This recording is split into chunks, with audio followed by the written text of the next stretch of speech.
Dignity के लिए, अपनी बात को रखने के लिए कोर्ट में जाकर क्लियरिटी मिले कि कौन सही है कौन गलत है।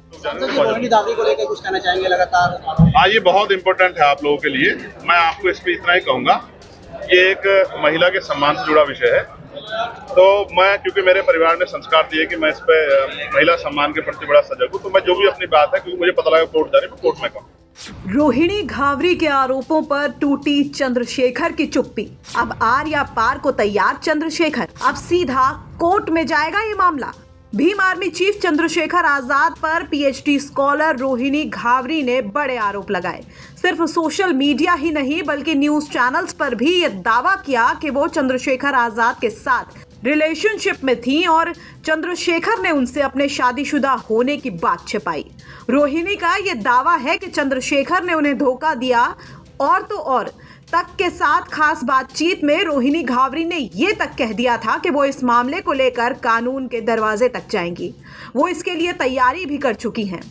हालांकि इस पूरे मुद्दे पर चंद्रशेखर आजाद की तरफ से अब तक कोई रिएक्शन सामने नहीं आया था, लेकिन इन तमाम बड़े आरोपों पर चुप्पी साधे चंद्रशेखर आजाद की इस मामले पर आखिरकार चुप्पी टूट ही गई। यूपी के गाजियाबाद इलाके में पहुंचे चंद्रशेखर आजाद से जब पत्रकारों ने रोहिणी घावरी के मामले पर सवाल पूछ लिया तो चंद्रशेखर आजाद ने कहा कि ये मामला महिला के सम्मान से जुड़ा हुआ है।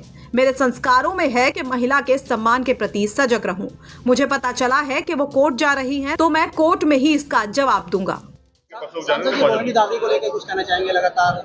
हाँ, ये बहुत इम्पोर्टेंट है आप लोगों के लिए। मैं आपको इस पे इतना ही कहूँगा, ये एक महिला के सम्मान से जुड़ा विषय है। तो मैं, क्योंकि मेरे परिवार ने संस्कार दिए कि मैं इस पे महिला सम्मान के प्रति बड़ा सजग हूँ, तो मैं जो भी अपनी बात है, क्योंकि मुझे पता लगा कोर्ट जा रही है, मैं कोर्ट में कहूँ। क्योंकि ये महिला के सम्मान का विषय ना होता तो मैं इस पर अपनी बात। तो चंद्रशेखर आजाद ने सधे शब्दों में इस पूरे घमासान को लेकर अपनी बात रख दी है। उनका कहना है कि वो भी कोर्ट में ही अब इस मामले पर जवाब देंगे। बता दें कि रोहिणी घावरी पहली बार 2024 के लोकसभा चुनाव से पहले चर्चा में आई थी, जब उन्होंने चंद्रशेखर आजाद के रोते हुए वीडियोस को शेयर करके उनके साथ कथित रिलेशनशिप की बात कही थी। दावा किया था कि चंद्रशेखर आजाद उनको छल रहे हैं। हालांकि उसके कुछ वक्त बाद ही रोहिणी ने चंद्रशेखर आजाद को माफ करने का दावा भी किया था। लेकिन अब रोहिणी हर दिन नगीना सांसद चंद्रशेखर की प्रिपरेशन कर दी है, क्योंकि डिफिकल्ट इसलिए थोड़ा सा हो रहा है क्योंकि मैं स्विट्जरलैंड में हूँ। अभी मैं वहां पर प्रेजेंट नहीं हूँ, वरना मैं खुद जाकर ये चीज कर सकती थी।